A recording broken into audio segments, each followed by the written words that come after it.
Dear one, it's better to make a mistake and trust God for it than to feel quite clear in your heart that you've done the right thing and don't need the trust. Do you see? That is separateness from God. But to know you're a child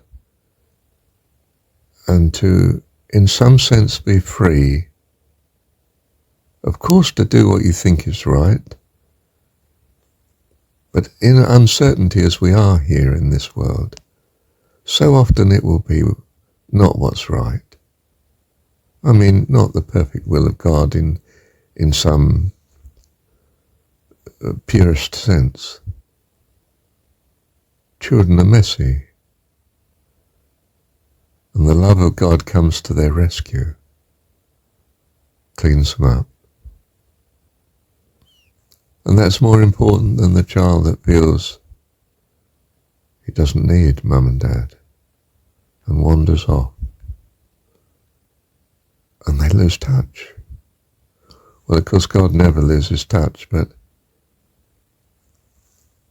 I hope you're seeing the analogy I'm trying to make. Don't worry about mistakes. Of course, be sincere and earnest and loving and kind. Do what you can and know that you will be making mistakes, but trusting utterly in your heart, His love and His grace always come to your rescue, always has and always will, because He's how fantastic, wonderful Dad. Not for some achievement or competence of ourselves, you see. Our trust is not in our own ability.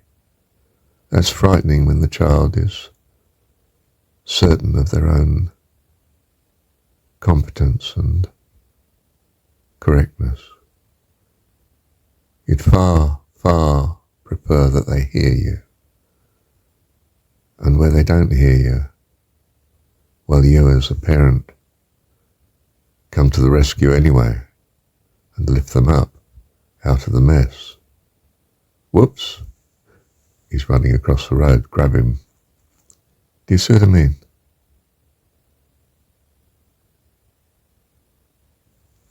He loves us, you see.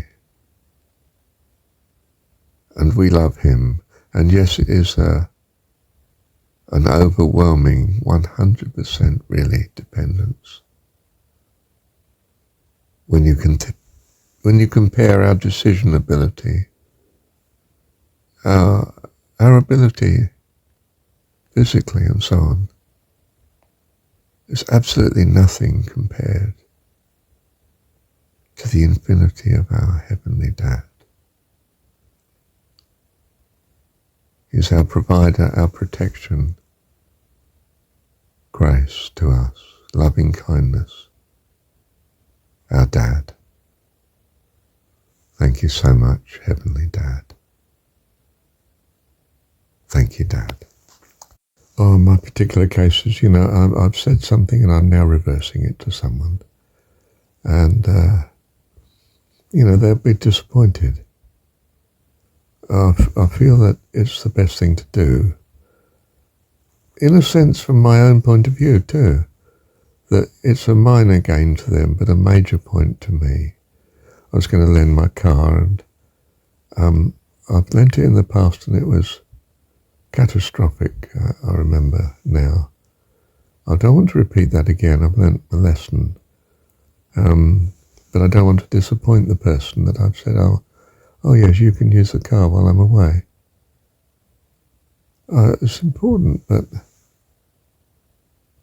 if I think of it objectively, two people, what's best to do? It's best that I don't lend him the car. Really, he doesn't need it. It's just it'll be fun for him to drive, but it won't be so fun if he damages it or I get it back in really poor condition because he doesn't take care of things in the way that a mature person would take care, you see. I don't blame him for this. He's a child. He's a young man. Bless him, he's wonderful, it's my son. But I have to go back on it. I've made a mistake and I'm going to put it right while I can. But I don't know I'm putting it right. I don't know as this is best with God either. Perhaps he would like me to be, doing the reverse, leaving the car with my son so he can drive it. So I feel I may be doing something wrong, but I'm not sure it's right to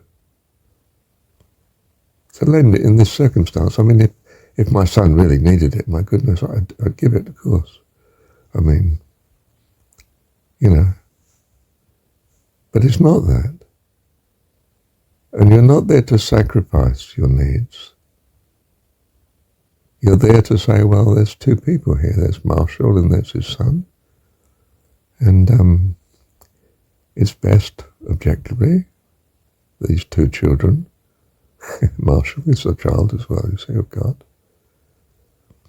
That Marshall has so-and-so, the son doesn't need it, so that's okay, right? Do you see? And if I'm wrong in this reasoning, and I could well be. I mean, I could well be, couldn't I? I might look at this in a year's time or a few weeks' time and think, oh, I messed up there. But God came to the rescue and made it all right. Or he hadn't yet in a few weeks' time. And I damaged the relationship with my son. But we'll trust God for it. Because he's God and we're just children. Do you see? Trust enables you to make a decision despite uncertainty and despite knowing that sometimes you'll be catastrophically wrong, but for the grace and the love and the goodness of God coming to our rescue. And it's better, it's the only way to be with God, knowing in your heart you need to trust him, than to feel quite sure you've done the right thing. And somehow God's not in the picture. That would be catastrophic, wouldn't it? Do you see what I mean, dear one?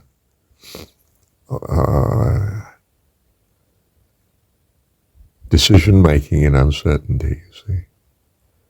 It makes a lot of difference when you trust that God is your heavenly dad, all-powerful, all-loving, loves not only you, but the people you deal with, all the life, all his creation. It makes a lot of difference to the way you act, think, and behave unto life eternal. You see, I think it's the Jesus way of taking hold of.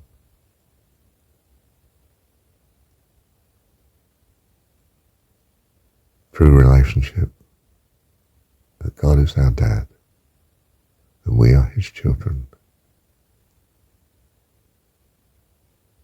Thank you, Heavenly Dad.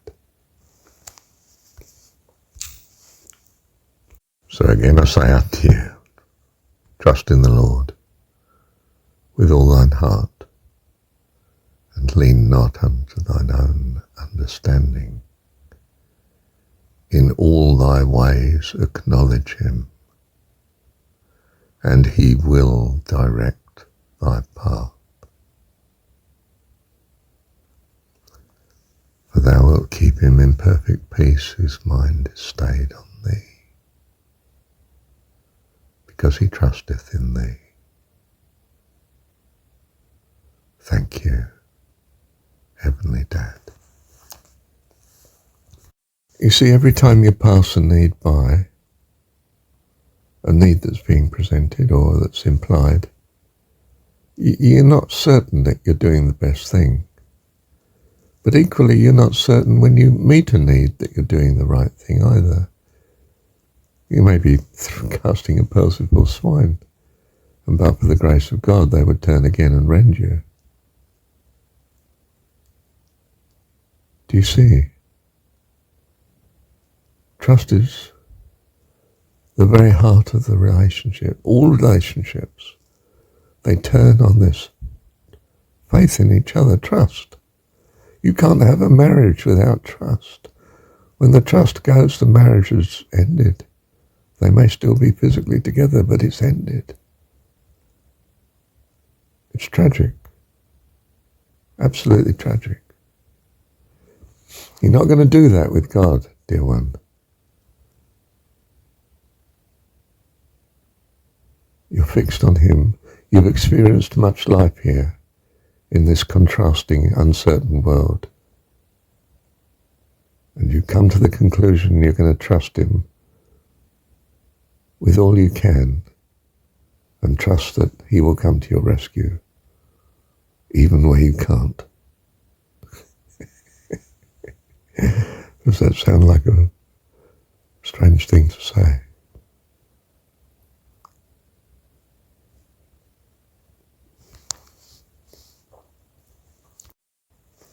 Every time you pass by a need, because you don't have the infinity of God to meet people's needs and the needs of this vast universe around us, every time you choose not to give, and every time you choose to give, you could be catastrophically wrong. And you're trusting that God knows all about that and has it in hand. Trust in the Lord with all thine heart, and lean not unto thine own understanding. It's not, don't exercise your understanding, but trust that you can act accordingly. Because where you make mistakes, well, you'll learn, but he'll come to your rescue, and the rescue of those that you may hurt in this process. We do hurt those around us all the time. We close our eyes to it because we just don't see how to cope with the complexity and all the needs. So we make rough and ready decisions that hopefully are to the best. You see, he looks on the heart, not our track record in that sense. The track record in some sense says something of what the heart is, but he knows what the heart is. He's not deceived by whether we've made good decision or bad. He knows the values that we have. And presumably he knows too how they need to be adjusted and how to adjust them. And that's exactly the process as I see it that's going on. He's adjusting us in loving kindness. And it's a great help in this process when we trust him. So trust in the Lord with all thine heart, and lean not. You know, that's not what you're really leaning on. We're leaning on him. Lean not unto thine own understanding, but in all thy ways acknowledge him. He's God in particular, as Jesus has it in the story. He's our dad. And that means loving, caring, full of grace and kindness, our wonderful, dearest friend. And that is the foundation on which we stand, by his grace and goodness. Do you see, dear one? It might help if you listen to this recording again.